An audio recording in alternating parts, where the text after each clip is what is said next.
Oke, assalamualaikum warahmatullahi wabarakatuh. Selamat datang teman-teman di channel YouTube Borin Vlog.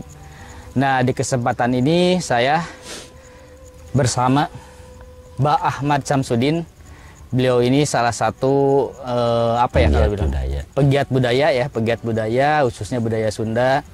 Nah, karena channel saya juga banyak membahas hal-hal kesundaan, maka di edisi kali ini kita pengen menggali lebih dalam ya tentang topik-topik terkait kesundaan. Nah, ini terkait salah satunya terkait uga, bah. Uga, atau ada yang bilang juga uga ini sebagai ramalan ya, atau apapun bahasanya. Yang pasti kalau saya baca-baca di literasi, banyak kandungan-kandungan nilai-nilai ya, nilai-nilai yang diwariskan oleh leluhur kita, oleh Karuhun Sunda, untuk kita mungkin bisa terapkan di masa kini kan. Nah, langsung aja lah, ini ngobrolnya santai. Ini lagi di daerah pegunungan ini. Gunung apa namanya? Di Tegalan ya. Oh, Tegalan ya. Ya, dulunya ini kalau bisa dibilang daerah Pasir Lisung. Pasir Lisung. Pasir Lisung ada salah satu pasir yang jadi sejarah dan dicari-cari para arkeolog. Ternyata sudah habis pengembang sekarang. Ini jadi kawasan. Kita gak usah sebutkan lah kawasan. Yang pasti ini di Karawang. Nah, uga itu apa sebenarnya, Pak? Uga itu adalah salah satu dari tatanan yang berbentuk bahasa. Ya, mulai dari wangsit, uga, sampai yang terbawah adalah sampai ke pantun. Pantun. Gitu. Pantun yang ditembangkan yang lagi. Iya. Bahkan ada syair-syairnya. Dan semuanya itu mengandung filsafah dan filosofi dan ramalan untuk pandangan, bukan ramalan tapi pandangan. Pandangan ya. Ya, pandangan ke depan akan seperti apa dan bagaimana. Jadi berbeda dengan yang memakai bintang atau apa zaman dulu, kayak beda ya? Relasi bukan. Bukan ya. Itu udah masuknya ke ilmu astronomi itu. Astronomi. Astronomi. Ya? Kalau yang diisi dari bahasa itu biasanya bukan ramalan tapi pandangan. Pandangan ke depan. Karena kita tidak lepas dari tiga alam kehidupan yang telah kita dan akan sedang dan dilakukan. Itu alam kemarin, sekarang, dan esok. Dan itu berbeda-beda situasinya. Berbeda. Kalau kemarin itu adalah kenangan, sekarang adalah kenyataan, besok adalah angan-angan. Ya, maksudnya untuk kondisi ketika Karuhun atau kokolot kita baheula membuat uga itu kan kondisinya berbeda dengan sekarang. Betul. Tapi yang saya baca kok banyak yang relevan ya. Relevan terjadi. Ya. Misalnya seperti ya, kita berangkat misalnya ke Bandung ya. Ada istilah uga juga. Bandung heurin ku tangtung. Mungkin saat itu ketika membuat itu belum heurin ya, masih berupa danau purba bahkan dulunya ya. Tapi kaldera ya. Iya, saat ini emang heurin ku tangtung itu mungkin banyak bangunan terjadi. Betul. Kok bisa seperti itu ya, membaca ke depannya itu? Iya, karena lihat dari struktur dan kultur. Strukturnya itu sangat sekali untuk didiami oleh masyarakat. Itu kan karena dari berbagai gunung itu alirannya ke situ. Makanya yang namanya manusia pasti akan mencari sumber kehidupan. Minimal itu adalah air. Ya, berarti udah diprediksi secara akal juga ya, secara perilaku manusia. Karena saya kalau bahas Bandung heurin ku tangtung itu, kalau dari dulu ada film Danau Purba. Karena dulunya memang danau itu. Iya. Danau Purba itu akan terjadi lagi ketika Sang Hyang Tikoro itu akan keluar air lagi ketika Bandung sudah heurin ku tangtung. Itu penjelasan juga lebih lanjutnya. Mungkin aja kan? Mungkin saja. Ketika ya, karena Bandung itu dikelilingi dengan yang namanya sesar Lembang. Itu beberapa ada sesar yang gerakan bumi. Sesar kan ada 3 untuk di Pulau Jawa. Sesar Lembang, Sesar Mandiri, Sesar Paribis. Nah, yang langsung dengan kota Bandung adalah Sesar Lembang. Kalau sesar Lembangnya ini bergerak, ya itulah akan terjadi. Karena kaldera ini dulunya ada bekas dari gunung, letusan gunung. Ya makanya untuk saat ini salah satu kalau bahasa Sundanya itu kaldera itu disebut lebak cawene. Itu yang cekungan besar menjadi pemukiman. Ya sebenarnya kalau dibilang kayak gitu jadi pengingat juga ya. Betul. Hati-hati nih jangan terus rusak alam. Misalnya tadi yang kasusnya di Bandung. Betul. Nanti bisa cah lagi air gitu kan. Ya, bisa ada bencana ya. Pergerakan tanah itu akan mempengaruhi dengan sesar-sesar yang lainnya. Nah kalau terkait itu berarti kan ada nilai pesan ya dari situ ya. Betul. Yang kadang-kadang kita nggak ngeh sehingga uga itu cuma uga gini-gini tapi nggak memaknai bahwa itu peringatan ya Pak. Ya, yang namanya uga itu adalah filsafah bahasa yang disampaikan itu bisa ada suatu nilai pesan yang luar biasa yang tidak boleh kita istilahnya nggak bisa kita ungkap. Ada di dalamnya istilahnya bahasa, dari bahasa mengandung bahasa. Ada Iya. makna dalamnya. Makna di balik kata-kata itu. Betul, itu sangat luar biasa dan itu kalau kita pegang teguh itu kan jadi patokan di dalam melangkah dari kehidupan. Ya, itu tadi contoh yang di Bandung ya, karena mungkin Bandung ibu kota Jawa Barat lah. Di daerah lain juga banyak kan uga-uga itu? Ada, termasuk di Karawang juga ada. Di Karawang uga. seperti apa? Uga di Karawang itu untuk menyongsong masa depan. Ada Karawang Anarawangan. Karawang Anarawangan. Anarawangan. Lebih spesifik kita lebih menerawang atau melihat untuk kepemikiran kita ke depan. Akan seperti apa? Ternyata ya luar biasa untuk bentuk fisiknya aja sekarang. Karena digadang-gadangkan oleh pemerintah pusat pun kita akan jadikan kota satelit atau penyangga ibu kota. Ya itu kan yang namanya penyangga juga itu harus menjadi kos penyeimbang. Ya, makanya untuk di Karawang selain banyaknya kerusakan harus juga dibarengi dengan ya kita lindungi saja. Sebenarnya kalau ibaratnya warisan-warisan larangan ya kita lebih jauh seperti banyak larangan-larangan dari Kokolot. Misalnya jangan masuk ke hutan tertentu. Istilahnya ada penunggunya, ada apa, itu kan sebenarnya cara mereka ya zaman dulu ya untuk menjaga agar gak ngerusak. Menjaga tapi tidak bisa mengungkapkan itu menjabarkan. Karena dulu itu cukup dengan bahasa pamali. Ya, itu pamali ya. Pamali. Ya pamali itu istilahnya ungkapan larangan tapi dengan harus dipatuhi.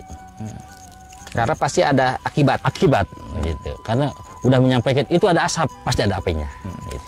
Dan pamali itu pamali, tidak terkait dengan mistik kan? Ya. Tidak sepenuhnya ya. Betul, karena lidah orang Sunda ya itu lebih efisien. Seperti kata orang Belanda sweet again jadi dowegan. Nah, pamali itu asal kata dari Panyaram Parawali. Ya, pamali, Panyaram Parawali. Saya akar kapal. Ya, Panyaram Parawali. Nah, Parawali ini menyampaikan hal-hal itu bukan masalah yang kurang jelas, tapi semua hal-hal yang kebenaran. Mencangkup dengan tatanan kehidupan.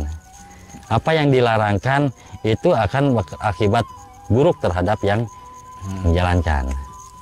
Ya gitu. Seperti halnya ulah diuk di panto bisi jomblo. Padahal ngehalangan. Padahal ngehalangan kan. Bahkan bisa kagencet ke panto. Yakin. Tapi mungkin kalau istilahnya dia disampaikan secara langsung zaman dulu, awas atuh, untung didinya jadi ngehalangan, nggak enak mungkin ya bahasanya. Betul, karena ada tatanan istilahnya ketidakwasaan untuk menyampaikan, takut orang itu tersinggung gitu. Makanya iya. Tapi terlepas dari itu kan itu hal-hal yang baik kan. Betul. Istilahnya. Semua yang disampaikan itu dari 1001 macam pamali itu isinya adalah hal-hal kebaikan. Gitu. Nah, pamali ini mungkin ada keterkaitan juga dengan uga, dengan apa ya? Nah, uga itu penjabaran. Penjabaran ada pamali itu kan dulu itu kalau menyampaikan sesuatu bukan pengetahuan yang didahulukan, tapi larangan. Larangan dulu disampaikan kepada generasi, jangan sampai begini.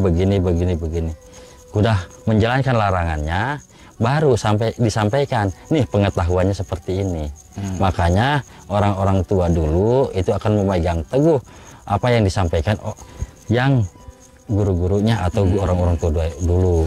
Itu biasanya yang menyampaikan uga itu guru atau kalau ini kepala adat atau Kolot apa? gitu ya. Kolot ya. Nah, biasanya dari sesepuh ataupun bahkan sampai guru pun ada itu uga-uga yang sampai itu sebagai bahan pelajaran. Nah kalau sekarang kebalik sekarang. Pengetahuan dulu baru larangan. Dampaknya? Dampaknya banyak yang bikin aturan dia sendiri yang melarang, yang Iya. Berarti merasa mungkin lebih pintar. ya walau alam itu merasa lebih pintar atau dia merasa dia tahu penangkalnya. Atau karena kebutuhan aja. Ya mungkin Antara kebutuhan atau hawa nafsu ya. ya mungkin kepentingan Iya kebutuhan. yang jelas itu. Ya kalau bilang kebutuhan ya nggak akan ada. Karena yang habisnya. bikin larangan itu kebanyakan orang-orang kepentingan. Notabene di sini yaitu orang-orang yang berbasis kepentingan, yaitu politik. Ya termasuk sebenarnya kalau diterjemahkan ya kalau pamali-pamali itu menjadi undang-undang zaman sekarang produk hukum ya. Betul. Tapi itu kan bisa dirubah ulang sesuai kebutuhan kan. Betul. Direvisi. Nah, kalau dulu cuma dengan bahasa ya kan tahunya hanya penyampaian bahasa dengan tanpa oret-oret. Karena oretan-oretan itu hanya sedikit orang yang mempelajari. Berarti bisa dikatakan kayak pamali itu menjadi produk hukum zaman dulu ya. Kalau itu dikitabkan menjadi undang-undang seperti sekarang ya. Betul. Untuk pidananya seperti apa nih gitu, pamalinya gitu jabat. Betul. Dan penjabarannya sekarang kan lebih banyak. Bahkan dari syara sendiri, segi agama sendiri itu kan dari hal pamali ini itu ada yang disampaikan ini apa yang dilarang itu dengan ilmu fikih. Isinya. Ini uga-uga yang sampai sekarang termasuk pamali itu kalau dari sisi sejarah ini udah ada Islam belum masuk ya ketika itu lahir uga-uga kasih. Kalau uga menurut saya itu belum. Itu nurutan dari Islam itu dari setelah masuknya Syekh Kuro, dan dikembangkan dengan 9 wali. Itu masuk dari Cirebon ya. Betul. Makanya dari situlah ada bahasa pamali. Ya berarti uga itu jauh sebelumnya ya. Berarti agama sebelumnya apa sebenarnya? Agama sebelumnya bukan agama tapi kepercayaan. Bukan Hindu, bukan ini? Bukan Hindu. Mereka memegang teguh dengan buhun. Buhun itu kalau bahasa ini bahan dari filsafat kehidupan. Jadi tatanan kehidupan bahannya ada di situ. Untuk kita melangkah seperti apa, inilah larangannya seperti jangan ada. Dan mereka itu lebih rapi. Setiap apa yang diperbuat, satu perbuatan pun itu banyak maknanya harus disampaikan. Tapi kalau saya baca sekilas tentang buhun ya, khususnya buhun di Sunda, mungkin di daerah lain juga ada buhun-buhunnya Pak ya? Sama. Itu tidak berbenturan sebenarnya dengan ajaran Islam? Betul. Karena gini, kita combine aja. Yang namanya budaya itu, pengertian budaya itu apa? Produk pola pikir manusia itu. Ya, intinya ke etika, kearifan, tatanan, budi dan daya, memperkuat budi dengan hal-hal kebaikan. Nah, dari segi syara atau agama itu yang dipertekankan apa? Ya, hal yang sama. Hal yang sama. Nah, kenapa harus diperdebatkan? Isi dari budaya dengan isinya Islam, yaitu itu juga. Ya, karena sebelum adanya Bismillahirrahmanirrahim sudah ada silih asah, silih asih, silih asuh. Nah, itu isinya sama. Ya, maknanya sama ya. Cuma mungkin orang Sunda belum mengenal Islam secara ininya kan. Betul.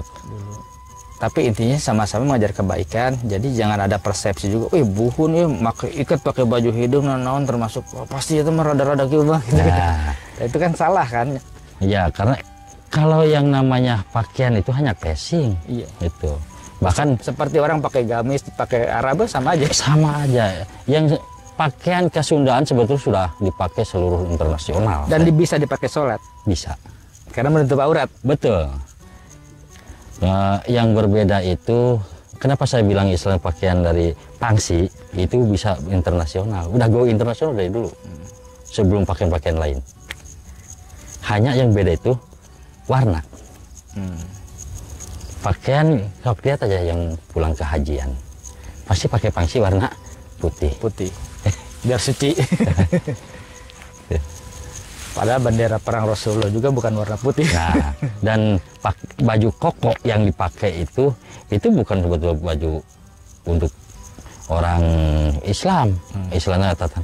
Itu yang jelas koko itu kan dari kata dari orang Cina. Koko. Iya. Ya mau baju kayak gitu. Engkong yang pakai dulunya gitu. Kalau nggak salah itu di daerah nggak tahu Surabaya atau Semarang ya saya baca itu mempopulerkan koko. Tapi kita memakai baju itu seakan menjadi pakaian wajib ya Muslim.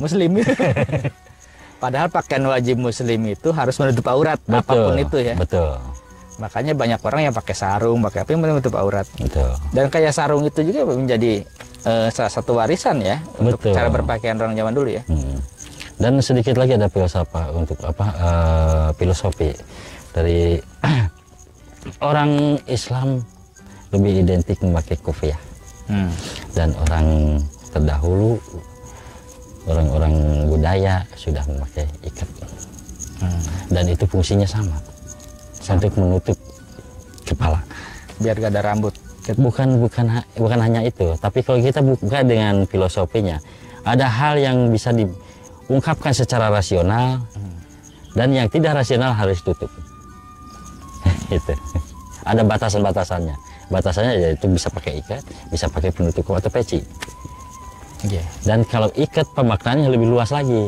Nah itu nanti next setelah kita bahas perikatan. Ini sebenarnya kita mau bahas uga, tadi banyak hal yang kita bahas ya. Bisa. Karena terkait Sunda ini banyak yang harus kita bahas. Dalam arti saya pengen gitu ya Bah ya, teman-teman dari YouTube, baik itu yang di YouTube maupun yang nonton dimanapun lah di sosmed, ya kita harus gali hal-hal kesundaan. Betul.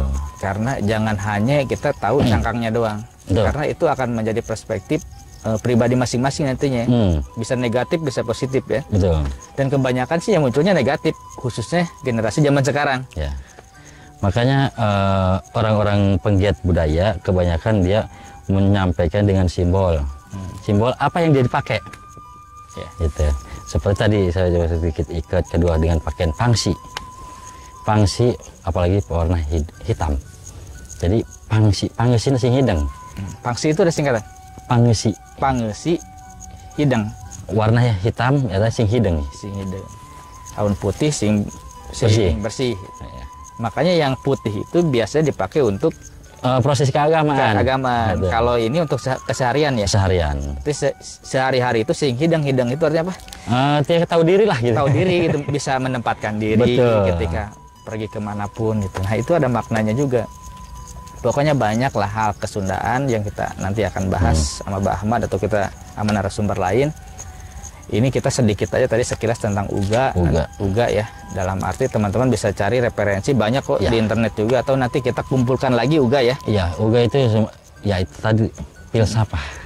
Sekarang kita coba digitalkan arsip-arsip kesundaan, apa patah warisan-warisan leluhur Sunda, karena banyak hal kebaikannya Bah ya. Betul. Yang mudah-mudahan bermanfaat untuk generasi sekarang ataupun nanti yang kedepannya itu. Pokoknya terima kasih ya Mbak Ahmad ya. Hatur nuhun. Sami-sami.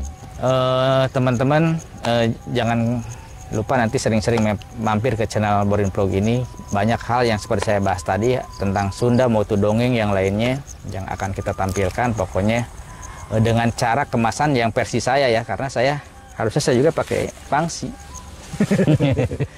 Cuma nggak masalah karena itu cuma kemasan, tapi yang penting kita mencoba dari isinya ya, memahami atau apapun, karena melestarikan Sunda itu bukan hanya dari satu cara, bisa cara berpakaian, banyak hal ya Pak ya. Iya, ya istilah ini juga udah pakaian Sunda, Sindak Tuari tapi nanti lepas dengan tali paranti. Ya, jadi banyak hal, jangan terjebak juga dari sisi kemasan ya. Betul. Banyak yang kita bisa gali dari hal kesundaan. Oke, hatur nuhun ya Pak Ahmad ya. Sami-sami. Oke, terima kasih teman-teman. Assalamualaikum warahmatullahi wabarakatuh. Sampurasun.